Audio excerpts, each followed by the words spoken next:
የሰነፍ ሰዎችን ምልክት ልንገራችሁ። የሰነፍ ሰው ምልክቱ ሰነፍ ሰው ምክንያቱ ብዙ ነው። አሁን ስሩ ሲባል ለምሳሌ ምክንያት ልንገራችሁ። ምክንያት ስሩ ከዛ ምክንያት ልንገራችሁ።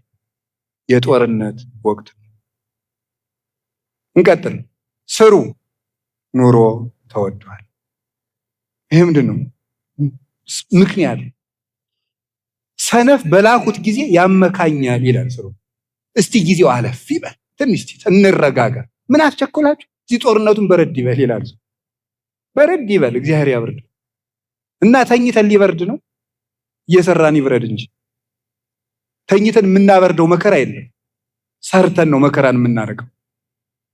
ስለዚህ አሁን ምንድነው? ሰነፍ ምክንያቱ ብዙ ነው። ሰነፍ ጥቅሱ ብዙ ነው።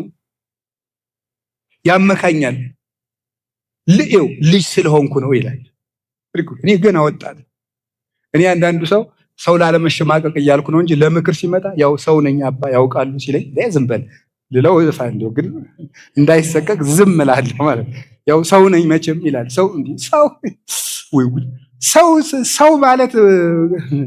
ሰው ማለት ውዳቂ ነው ያላችሁ ባል ነው። ሰው ነኝ አትበሉ፣ ያው ሰው ነኝ መቼም አትበሉ። በቃ ሰውነት ጥሩነት ነው። እና ልጅ ነኝ ያው ወጣት ነኝ ይላል። ወጣት ጅል ነው ያላችሁ ማለት ነው እንዴ?